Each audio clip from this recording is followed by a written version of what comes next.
এখন পরবর্তী ইভেন্টের জন্য আমি মঞ্চে আহ্বান জানাচ্ছি নবম শ্রেণীর ছাত্র আরমান মল্লিককে। আরমান মল্লিক আমাদের সামনে কবিরা গুনাহ নিয়ে আলোচনা করবে ইনশাআল্লাহ। আউযু বিল্লাহি মিনাশ শাইতানির রাজিম। বিসমিল্লাহির রহমানির রহিম। রব্বি ইশরাহলি সাদরি ওয়া ইয়াসসিরলি আমরি ওয়াহলুল উকদাতাম মিন লিসানি ইয়াফকাহু কাওলি। উপস্থিত সমস্ত অতিথিবৃন্দকে, আমার মাথার মুকুট শিক্ষক মহাশয়, সম্মানিত সেক্রেটারি এবং আমার শ্রদ্ধেয় ছাত্র ভাই এবং দাদাদেরকে আমি আমার মনের অন্তরের অন্তঃস্থল থেকে স্বাগত জানাই। আসসালামু আলাইকুম ওয়া রাহমাতুল্লাহ। সকলের উপর আল্লাহ তাআলা শান্তি বর্ষিত হোক। আজকে আমার বক্তব্যের বিষয় হলো বড় গোনা বা কাবিরা গোনা। মহান আল্লাহ তাআলা কুরআনে সূরা নিসার 31 নম্বর আয়াতে ঘোষণা করছেন যে সকল বড় গোনা বা কাবিরা গোনা সম্পর্কে তোমাদের নিষেধ করা হয়েছে, তোমরা যদি তা থেকে বেঁচে থাকতে পারো তাহলে আমি তোমাদের ছোট গোনা সমূহকে মাফ করে দেব এবং তোমাদেরকে সম্মানজনক স্থানে প্রবেশ করাবো। সম্মানিত উপস্থিতি, এই আয়াত থেকে আমরা বুঝতে পারলাম যে আমাদের অবশ্যই বড় গোনা বা কাবিরা গোনা থেকে বেঁচে থাকতে হবে, না হলে বিপদ আছে। কিন্তু এখন প্রশ্ন হলো কাবিরা গোনা কাকে বলে? হ্যাঁ, কাবিরা গোনা হলো সেই সমস্ত গোনা যা করতে আল্লাহ এবং আল্লাহর রাসূল সাল্লাল্লাহু আলাইহি ওয়াসাল্লাম কুরআন এবং হাদিসে পরিষ্কারভাবে নিষেধ করেছেন। এই সমস্ত গোনার কারণে দুনিয়াতে এবং আখিরাতে নানান কঠিন শাস্তির বিধান রয়েছে। এখন যদি কোনো ব্যক্তি বেঁচে থাকা অবস্থায় এই কাবিরা গোনা করে থাকে তাহলে তা থেকে তাকে অবশ্যই তাওবা করতে হবে, তবে সে সেই গোনা থেকে মুক্তি পাবে। তাহলে আমাদের জানা আবশ্যক যে কাবিরা গুনাহ কোনগুলি বা কি কি। ইমাম জাহাবি রহমাতুল্লাহ আলাইহির এক কিতাবে তিনি 70-এরও বেশি কাবিরা গুনাহ উল্লেখ করেছেন। আমি আপনাদের সম্মুখে তার মধ্যে কিছু গুরুত্বপূর্ণ কাবিরা গুনাহ তুলে ধরবো ইনশাআল্লাহুল আজিজ। প্রথম এবং পাপের জগতের সব থেকে বড় গুনাহ হলো আল্লাহর সাথে শিরক করা। শিরক যে কত বড় গুনাহ তা সম্পর্কে আপনারা একটু আগেই বিস্তারিত শুনলেন। এই শিরক দুই প্রকার, এক বড় শিরক এবং দ্বিতীয় হলো ছোট শিরক। বড় শিরক যেটি হলো কোনো ব্যক্তি যখন আল্লাহকে ছাড়া কিংবা আল্লাহর সাথে অন্য কারোর ইবাদত করে থাকে, এবং ছোট শিরক হলো কোনো ব্যক্তি যখন লোক দেখানো কিছু করে, যেমন যে ব্যক্তি শুধুমাত্র শ্বশুর বাড়ি গেলে নামাজ আদায় করে, অন্যথায় সে নামাজ পড়ে না। অর্থাৎ সম্মানের উপস্থিতি, এই থেকে বোঝা যাচ্ছে যে সে ব্যক্তিটি শুধুমাত্রই লোক দেখানোর খাতিরে বা তাদের আত্মীয় স্বজনকে দেখানোর জন্যই নামাজটি আদায় করছে, নাকি আল্লাহর উদ্দেশ্যে। এটি ছোট শিরক। এরপর দ্বিতীয় সব থেকে বড় গুনাহ হলো অন্যায়ভাবে মানুষ হত্যা করা। অন্যায়ভাবে মানুষ হত্যা করা ইসলামে একটি মহাপাপ বা কাবিরা গুনাহ। কোন ব্যক্তি যে অন্যায়ভাবে মানুষ হত্যা করলো তা সম্পর্কে আল্লাহ তাআলা কঠোর সতর্কবার্তা দিয়েছেন এবং এই কাজের জন্য কঠিন শাস্তিরও ঘোষণা দিয়েছেন। মহান আল্লাহ তাআলা কুরআনে সূরা মায়েদার 32 নম্বর আয়াতে ইরশাদ করেছেন যে কোনো মানুষ যখন কোনো মানুষকে হত্যা করে তখন সে সমগ্র মানব জাতিকে হত্যা করে, এবং কোনো মানুষ যখন কোনো মানুষের প্রাণ বাঁচায় তখন সে সমগ্র মানব জাতির প্রাণ বাঁচায়। সম্মানিত উপস্থিতি, এই আয়াতটি থেকে আমরা কি বুঝতে পারলাম? বুঝতে পারলাম যে কোনো মানুষ যখন কারোর প্রাণ বাঁচাচ্ছে তখন সে সমগ্র মানব জাতির প্রাণ বাঁচানোর মতো একটি মহান কাজ করছে, এবং কোনো মানুষ যখন কাউকে হত্যা করছে ঠিক সে পুরো সমগ্র মানব জাতির বিরুদ্ধে আঘাত হানছে।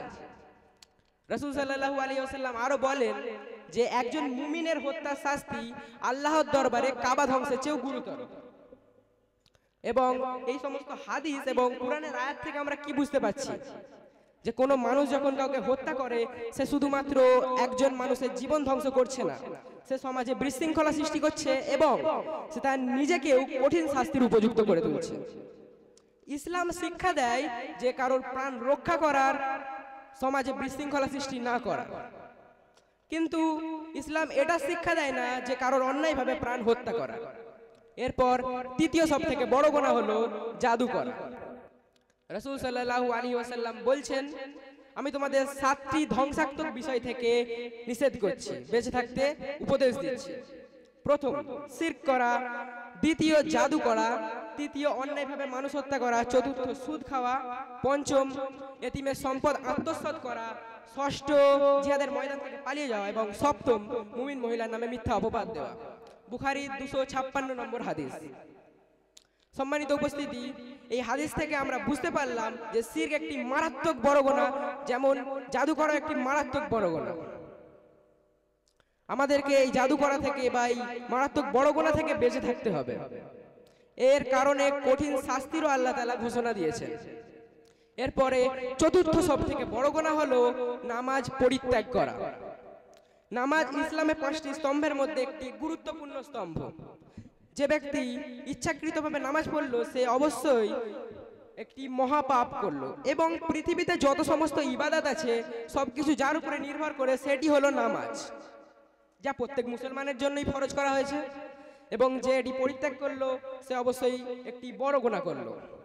রাসূল সাল্লাল্লাহু আলাইহি ওয়াসাল্লাম বলছেন, বাইনার রাজুলু ওয়া বাইনাস শিরকি ওয়াল কুফর তারকুস সালাত। যে ব্যক্তি ইচ্ছাকৃতভাবে নামাজ পরিত্যাগ করলো সে কুফরি করলো, এবং তাদের এবং আমাদের মধ্যে পার্থক্য হলো নামাজ। মুসলিম শরীফের 81 নম্বর হাদিস। এবং রাসূল সাল্লাল্লাহু আলাইহি ওয়াসাল্লাম আরো বলেন, নামাজ হলো দ্বীনের খুঁটি। যে ব্যক্তি নামাজ আদায় করলো সে দ্বীনের খুঁটিকে মজবুত করলো, এবং যে ব্যক্তি নামাজ পরিত্যাগ করলো সে দ্বীনকে ধ্বংস করলো। সম্মানিত উপস্থিতি, এই আয়াত থেকে আমরা বুঝতে পারলাম যে নামাজ পরিত্যাগ করলো তা ইসলামের জন্য চরম ক্ষতিকর, এবং যে ব্যক্তি নামাজটি পরিত্যাগ করলো সে তার ঈমানকেও দুর্বল করলো। কিন্তু দুঃখের বিষয়, আজ আমাদের মুসলমান সমাজে বেশিরভাগ মানুষই নামাজ ছেড়ে দিয়েছে। পরিণতি খুব ভয়ঙ্কর যদি আমরা শীঘ্রই না তাওবা করে নামাজের দিকে ফিরে আসি। এরপর পঞ্চম সবথেকে বড় গুনাহ হলো যাকাত আদায় না করা। আল্লাহ তাআলা যাকে সামর্থ্য দিয়েছেন কিন্তু তিনি তা আদায় করছেন না, অর্থাৎ যাকাত আদায় করছেন না, তিনি একটি মহাপাপ রচনা করছেন, এবং সেই সমস্ত তার মাল সম্পদ কিয়ামতের দিনে তার গলার বেড়ি করে পড়ানো হবে। এরপর ষষ্ঠ সবথেকে বড় গুনাহ হলো রমজান মাসের ফরজ রোজা না রাখা। রোজাও ইসলামে 5টি স্তম্ভের মধ্যে একটি গুরুত্বপূর্ণ স্তম্ভ, এবং যে ব্যক্তি কোনো শরিয়াতি কারণ ছাড়া এই রোজা রাখলো না, অর্থাৎ সে ইসলামের একটি স্তম্ভ ধ্বংস করলো, তাহলে সেটি তো একটি বড় গুনাহ হবেই। কিন্তু দুঃখের বিষয়, আজ আমাদের মুসলমান সমাজ এই গুনাহ অবলীলাই করে চলেছে। এরপর সপ্তম সবথেকে বড় গুনাহ হলো হজ আদায় না করা সামর্থ্য থাকা সত্ত্বেও। মহান আল্লাহ তাআলা যাকে সামর্থ্য দিয়েছেন কিন্তু তিনি হজ আদায় করছেন না, অর্থাৎ তিনি একটি মারাত্মক বড় গুনাহ করছেন। হজ হলো ইসলামে 5টি স্তম্ভের মধ্যে একটি গুরুত্বপূর্ণ স্তম্ভ, এবং আমাদের সমাজে একটি ভুল ধারণা প্রচলিত আছে বৃদ্ধ বয়সে হজ করা। বৃদ্ধ বয়সে হজ করা মোটেই উচিত নয়, কারণ হজ হলো ইসলামের 5টি স্তম্ভের মধ্যে বা ইসলামের ফরজ ইবাদতগুলির মধ্যে একটি ইবাদত, এবং এটি জীবনে একবার ফরজ হলেও তা সামর্থ্য থাকা সাপেক্ষে দ্রুত পালন করা উচিত। কুরআন এবং হাদিসে বলা হয়েছে যে ব্যক্তি সামর্থ্য আছে তাকে জীবনে একবার হলেও হজ পালন করতে হবে। রাসূল সাল্লাল্লাহু আলাইহি ওয়াসাল্লাম বলছেন, আল্লাহ তাআলা যাকে সামর্থ্য দিয়েছেন কিন্তু তিনি তা করছেন না, তখন আল্লাহ তাআলা তাকে কাফের হিসাবে গণ্য করতে পারেন। এরপর অষ্টম সবথেকে বড় গুনাহ হলো পিতামাতার অবাধ্য হওয়া। রাসূল সাল্লাল্লাহু আলাইহি ওয়াসাল্লাম বলছেন যে আমি কি তোমাদের সবথেকে বড় গুনাহ সম্পর্কে জানাবো না? আর তা হলো শিরক করা, পিতামাতার অবাধ্য হওয়া এবং মিথ্যা কথা বলা।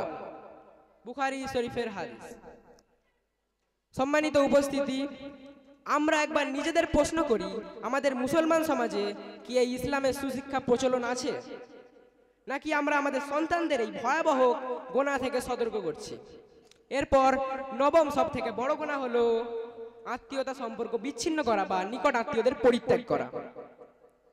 রাসূল সাল্লাল্লাহু আলাইহি ওয়াসাল্লাম বলছেন, লা ইয়াদখুলুল জান্নাত কাতিউর রহিম, যে আত্মীয়তা সম্পর্ক বিচ্ছিন্নকারী জান্নাতে প্রবেশ করতে পারবে না। মুসলিম শরীফের 81 নম্বর হাদিস। সম্মানিত উপস্থিতি, আমরা বুঝতে পারলাম ইসলামে আত্মীয়তা সম্পর্ক টিকিয়ে রাখা কতটা একটি গুরুত্বপূর্ণ অংশ, এবং যে ব্যক্তি আত্মীয় সম্পর্ক বিচ্ছিন্ন করলো সে একটি মারাত্মক বড় গুনাহ করলো, যা তার জান্নাতে প্রবেশে বাধা সৃষ্টি করতে পারে। এরপর দশম সবথেকে বড় গুনাহ বা কাবিরা হলো ব্যভিচার করা। ব্যভিচার ব্যাপারটি আমাদের সমাজে একটি সাধারণ বিষয় হয়ে উঠেছে, যা অত্যন্ত ভয়ঙ্কর। আমাদের সন্তানদের এই ভয়াবহ গুনাহ থেকে সতর্ক করা উচিত এবং তাদেরকে ইসলামের সুশিক্ষা দেওয়া উচিত। এই 10টি কাবিরা গুনাহ ছাড়া আরো অনেক কাবিরা গুনাহ রয়েছে, আমরা যেন তা সম্পর্কে জানার চেষ্টা করি এবং তা থেকে বেঁচে থাকার চেষ্টা করি। আল্লাহ তাআলা সকলকে আমাদের এই বড় গুনাহ বা কাবিরা গুনাহ থেকে বেঁচে থাকার তৌফিক দান করুক, আমিন। আসসালামু আলাইকুম। আলহামদুলিল্লাহ, জাযাকাল্লাহু খায়রান আরমান মল্লিককে এত সুন্দরভাবে কবিরা গুনাহ সম্পর্কে আলোচনা করার জন্য। আল্লাহ তাআলা আমাদেরকে এই সমস্ত কবিরা গুনাহ হতে বাঁচার তৌফিক